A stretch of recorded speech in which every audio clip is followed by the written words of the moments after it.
Commentaire de saint Thomas d'Aquin sur l'évangile de Jean, chapitre 4, suite. Là était la source de Jacob. L'évangéliste parle ici d'une source, mais plus loin, il est dit que le puits est profond. Jean, chapitre 4, verset 11. Il ne s'agissait donc pas d'une source. À cela, il faut répondre, selon saint Augustin, que c'était à la fois une source et un puits. Tout puits, en effet, est une source, mais l'inverse n'est pas vrai. Car l'endroit où l'eau sourd de la terre est une source, et si l'eau sourd en surface, on parle seulement d'une source, tandis que si elle sourd à une grande profondeur, on l'appelle puits, sans qu'elle perde pour autant son nom de source. Et la source dont il est question ici est dite source de Jacob, parce que c'est celui qui avait creusé ce puits à cet endroit à cause du manque d'eau, comme le rapporte la Genèse, chapitre 34, dans la Vulgate. Jésus, donc fatigué de la route, était assis à même la source. En s'asseyant ainsi, le Christ montre de la faiblesse, bien que sa force fût immense. Cela, non par manque de force, mais pour manifester la vérité de sa nature humaine. Comme le dit saint Augustin, Jésus est fort parce que dans le principe était le Verbe.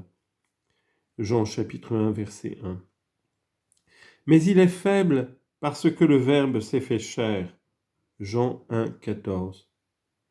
Ainsi, voulant montrer la vérité de sa nature humaine, le Christ laissait celle-ci faire et subir ce qui est propre à l'homme, et voulant aussi manifester en lui-même la vérité de sa nature divine, il faisait et accomplissait ce qui est propre à Dieu. Quand donc il retirait à son corps l'influx de la puissance divine, il avait faim et il était fatigué. Quand au contraire il laissait se manifester la puissance divine de son corps, il se passait de nourriture sans avoir faim et il n'était pas fatigué au milieu des labeurs. Il jeûna 40 jours et 40 nuits, rapporte saint Matthieu, et ensuite il eut faim. Chapitre 4, verset 2. Le fait que Jésus ait été fatigué du chemin nous donne un exemple. Lorsqu'il s'agit du salut des autres, nous ne devons pas reculer devant la peine.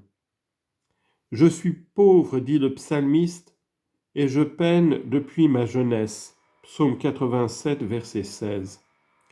De même, Jésus nous donne là l'exemple de la pauvreté en étant assis à même la source, c'est-à-dire à même la terre, tout simplement.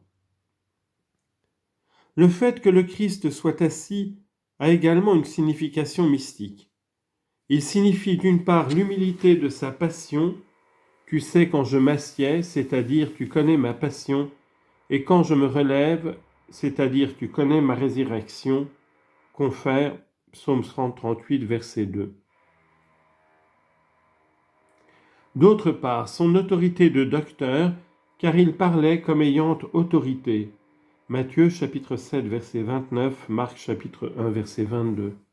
Et c'est pourquoi Matthieu dit que s'étant assis, il les enseignait. Matthieu chapitre 5, versets 1 et 2. C'était environ la 6e heure. L'évangéliste précise maintenant l'heure à laquelle Jésus s'assit. La raison de cette précision est à la fois littérale et mystique. Au sens littéral, cette précision est donnée pour montrer la cause de la fatigue du Christ.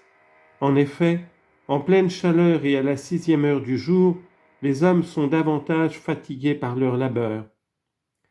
Elle est donnée aussi afin de montrer pourquoi le Christ s'assied, car à l'heure du jour où la chaleur est accablante, les hommes se reposent volontiers près de l'eau. Au sens mystique, il y a 3 causes pour que le Christ se soit assis à la 6e heure.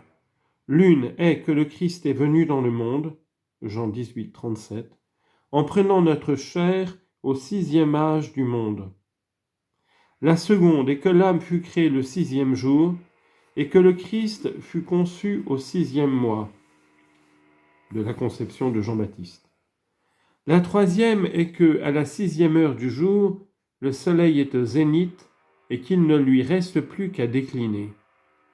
Or, le soleil signifie dans ce contexte la prospérité temporelle. À la vue du soleil dans son éclat, disait Job, mon cœur alors a ressenti une secrète joie. Job chapitre 31 verset 26.